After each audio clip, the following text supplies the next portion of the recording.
বাড়িতে যে কোনো ছোটখাটো অনুষ্ঠানে আমার হাতের এই নান রুটি হয় একদমই পারফেক্ট। এইভাবে গার্লিক বাটার নান বানালে 12 ঘন্টা পর্যন্ত তুলোর মতো নরম তুলতুলে হয়ে থাকবে, যেটা মুখে দেওয়া মাত্রই মিলিয়ে যাবে। তো এই গার্লিক বাটার নান বানানোর জন্য প্রথমে একটি নির্দিষ্ট কাপের মাপ করে 2 কাপ ময়দা নিয়ে নিতে হবে। আর দিয়ে দিতে হবে 4 টেবিল চামচ গুঁড়ো দুধ, সামান্য পরিমাণে নুন আর 1 টেবিল চামচ চিনি। আর দিয়ে দিতে হবে হাফ টেবিল চামচ ইস্ট। 2 কাপ ময়দার জন্য হাফ টেবিল চামচ ইস্ট একদম পারফেক্ট। এর চেয়ে যদি বেশি পরিমাণে দেওয়া হয় তাহলে নান রুটি থেকে ইস্টের গন্ধ পাওয়া যাবে। আর দিয়েছি 3 চামচ সাদা তেল। এখন সমস্ত কিছু ভালো করে একটু সময় নিয়ে এভাবে ডলে ডলে মেখে নিতে হবে। এবার ওই কাপের মাপ করে হালকা উষ্ণ গরম জল অল্প অল্প করে অ্যাড করতে হবে। তারপর এইভাবে হাত দিয়ে মেখে নিতে হবে আর একটা নরম আঠালো চিটচিটে ডো বানিয়ে নিতে হবে। এই ডোটা অনেক বেশি নরম করে বানাতে হবে। তো এখানে আরো 2 চামচ সাদা তেল দিয়ে দিচ্ছি যাতে এই ডোটা আরো বেশি সফট হয়ে যায়। তাহলে নান রুটিগুলো তুলোর মতো নরম তুলতুলে হয়ে থাকবে ঘন্টার পর ঘন্টা। এখন এইভাবেই ঢাকা দিয়ে 10 থেকে 15 মিনিট মতো রেস্টে রেখে দিচ্ছি। তোমরা চাইলে 2-3 ঘন্টাও রেখে দিতে পারো। হাতে সময় না থাকলে 10 থেকে 15 মিনিট রাখলেই হবে। আর অবশ্যই এই পাত্রটি কোনো গরম জায়গায় রাখবে যাতে ইস্ট অ্যাক্টিভেট হয়ে যায়। তো এইভাবেই 15 মিনিট রেখে দেওয়ার পর তোমাদের দেখাচ্ছি। দেখতে পাচ্ছ একদম ভালোভাবে এটা ফুলে গেছে। নান রুটি বানানোর জন্য ডোটা একদমই পারফেক্ট হয়েছে। তো এখন হাত দিয়ে ঠিক এইভাবে টেনে টেনে ভেতরের যে বাতাসটা আছে সেটাকে বার করে দিতে হবে। তারপর আলতু হাতে একটু মেখে নিতে হবে। এই ডোটা এখন অনেক বেশি নরম, তাই অল্প একটু ময়দা ছড়িয়ে দিয়ে আবারও এইভাবে একটু মেখে নিতে হবে। তারপর চ্যাপটা করে নিয়ে নির্দিষ্ট সাইজের কেটে নিতে হবে। 2 কাপ ময়দা দিয়ে মাঝারি সাইজের 6 পিস নান রুটি হবে। তোমরা চাইলে এর চেয়ে বড় বা এর চেয়ে ছোট করেও নান রুটিগুলো বানাতে পারো।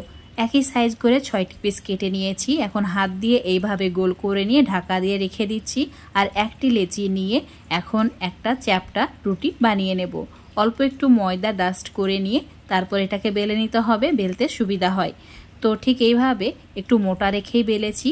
এবার অল্প একটু ধনেপাতা কুচি, আর অবশ্যই ধনেপাতা কুচিটা একদম ছোট ছোট করে কেটে তারপর অ্যাড করবে। আর দিতে হবে পাতলা করে কেটে নেওয়া রসুন কুচি। এবার রুটিটাকে বেলনি দিয়ে এইভাবে বেলে নিতে হবে যাতে এই রসুন আর ধনেপাতা কুচিটা ভালোভাবে রুটির গায়ে আটকে যায়।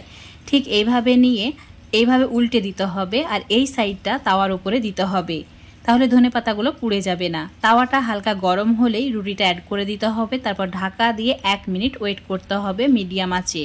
মিডিয়াম আঁচে 1 মিনিট ওয়েট করার পর তোমাদের দেখাচ্ছি। দেখো অনেক বেশি বাবল ক্রিয়েট হয়েছে আর রুটির সাইডগুলো অটোমেটিক তাওয়া থেকে উঠে আসছে, একদম পারফেক্ট হয়েছে। তো এবার এটাকে উল্টে দিয়ে মিডিয়াম টু লো ফ্লেমে 1 থেকে 2 মিনিট মতো সেকে নিতে হবে। আর এইভাবে একটু চেপে চেপে সেকে নেবে, তাহলে সাইডগুলো খুব ভালোভাবে কুক হয়ে যাবে। দেখতে পাচ্ছ একদম খুব সুন্দর একটা কালার চলে এসেছে। আর রুটির কালারটাও কিন্তু পারফেক্ট হয়েছে, একদম সাদা ধপধপে আর হালকা হালকা ব্রাউন স্পট।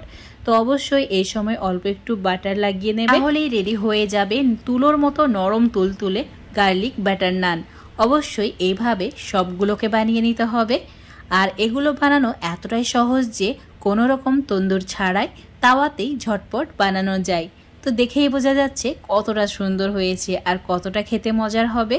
তো অবশ্যই বাড়িতে এইভাবে গার্লিক বাটার নান অল্প সময়ে ঝটপট বানিয়ে নেবে যে কোনো ছোটোখাটো অনুষ্ঠানে, আর যে খাবে সেই প্রশংসা করবে। এই নরম তুলতুলে গার্লিক বাটার নানগুলো মাটন, চিকেন, পনির যেটা দিয়েই খাবে এটা খেতে জাস্ট ফাটাফাটি লাগে। অবশ্যই এভাবে একবার বানিয়ে খেয়ে দেখবে। আজকের এই গার্লিক বাটার নানের রেসিপিটা ফেসবুক পেজ থেকে দেখলে পেজটাকে ফলো করে নেবে, ইউটিউব থেকে দেখলে চ্যানেলটাকে সাবস্ক্রাইব করে রাখবে আরও এরকম রেসিপিগুলো পাওয়ার জন্য। আর আজকের রেসিপিটা ভালো লাগলে অবশ্যই লাইক, শেয়ার, কমেন্ট করে দেবে আর বাড়িতে অবশ্যই একবার ট্রাই করে দেখবে। দেখতে পাচ্ছ কতটা নরম তুলতুলে হয়েছে আর এটা 10 থেকে 12 ঘন্টা পর্যন্ত ঠিক এইরকম নরম তুলতুলে হয়ে থাকবে। এই রুটিগুলো খেতে এতটাই সুস্বাদু হয় যে এমনি এমনি খেয়ে নেওয়া যায়। তো বন্ধুরা অবশ্যই একবার আমার রেসিপি ফলো করে বাড়িতে বানিয়ে খেয়ে দেখবে।